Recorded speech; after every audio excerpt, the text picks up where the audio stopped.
Miten pienet lapset liikkuvat Suomessa? Tervetuloa tutustumaan piilotutkimuksen tuloksiin. Videon lopuksi tarjoamme vinkkejä ja teemoja, joiden avulla voit löytää uusia ideoita perheesi liikunnalliseen arkeen. Piilotutkimuksessa mitattiin 4-6-vuotiaiden lasten liikkumista, paikallaanooloa ja unen määrää liikemittarin avulla vuonna 2023. Tutkimukseen osallistui 1834 lasta ja perhettä. Piilo on ensimmäinen laaja väestötason pienten lasten liikkumisen tutkimus Suomessa. Tutkimuksessa oli mukana 20 kuntaa ja 156 varhaiskasvatuksen toimipaikkaa. Näin pystyimme tarkastelemaan liikkumista kaupunkimaisissa, taajaan-asutuissa ja maaseutumaisissa kunnissa. Lapset pitivät liikemittaria ranteessaan viikon ajan. Huoltajilta kerättiin näkemyksiä kyselylomakkeella. Varhaiskasvatuksen liikunnallisen edistämisen tilaa arvioitiin nykytilan arviointityökalulla. Huoltajien mukaan 32% tutkimukseen osallistuneista lapsista tarvitsi tukea jollakin kehityksen alueella ja 5% oli jokin liikkumista haittava ominaisuus. 4% osallistuneista lapsista oli ulkomaalaistaustaisia. Varhaisvuosien fyysisen aktiivisuuden suosituksen mukaan lapselle tulisi kertyä liikkumista vähintään 3 tuntia päivässä. Piilotutkimukseen osallistuneet lapset liikkuvat keskimäärin yli 4 tuntia päivässä, mikä tarkoitti yli 14 000 askelta päivän aikana. Suosituksen mukaan vähintään 1 tunti päivittäisestä liikkumisesta tulisi olla reipasta tai rasittavaa. Tutkimukseen osallistuneilla lapsilla tämä osa suosituksesta ylittyi keskimäärin.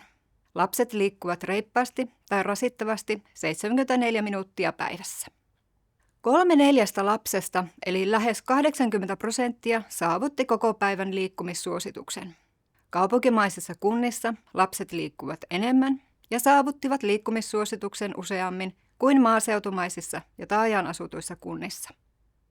Varhaiskasvatuspäivinä lapset liikkuvat noin puoli tuntia enemmän kuin vapaapäivinä, jolloin he eivät olleet varhaiskasvatuksessa. Tukea tarvitsevat ja ulkomaalaistaustaiset lapset liikkuvat yhtä paljon kuin vertaisensa varhaiskasvatuspäivinä, mutta vähemmän vapaapäivinään. Tulokset korostavat varhaiskasvatuksen merkitystä liikunnallisen yhdenvertaisuuden edistämisessä ja osoittavat, että varhaiskasvatuksessa oleville lapsille voidaan tarjota liikkumiseen tukea.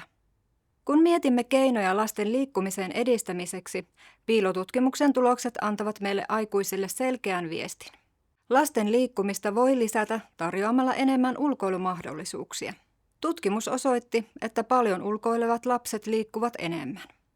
Liikkumissuositusten mukaisesti liikkuvat lapset viettivät vapaa-aikanaan enemmän aikaa ulkona kuin vähemmän liikkuvat lapset.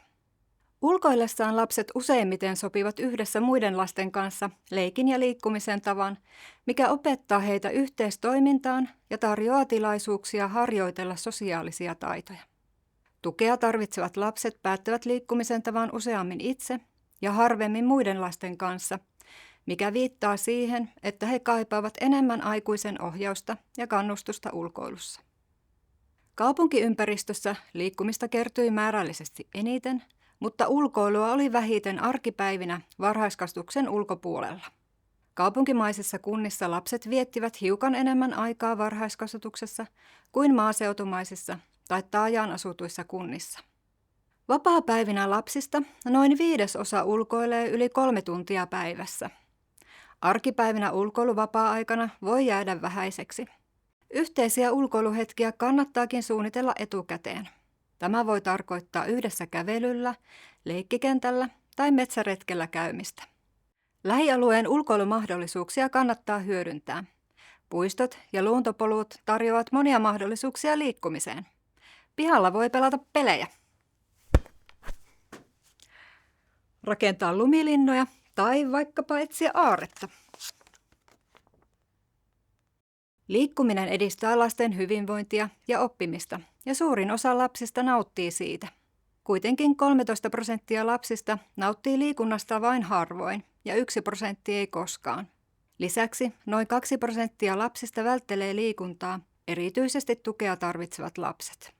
Meidän aikuisten tehtävänä on kuunnella lapsia ja löytää keinoja, joilla liikunnasta voidaan tehdä mieluisaa, kuten kokeilemalla erilaisia liikuntamuotoja hyödyntämällä lapsen kiinnostuksen kohteita, kannustamalla ja rohkaisemalla. Oliko kuntanne mukana piilotutkimuksessa? Tutkimukseen osallistuneet perheet ja varhaiskasvatuspalvelut ovat saaneet arvokasta tietoa lasten liikkumisesta. Kunnat kutsuttiin piilotutkimukseen satunnaisotannalla. Jos saatte kutsun uuteen piilotutkimukseen, tarttukaa tilaisuuteen ja tulkaa mukaan. Yhdessä voimme edistää lasten liikunnallista elämäntapaa ja hyvinvointia.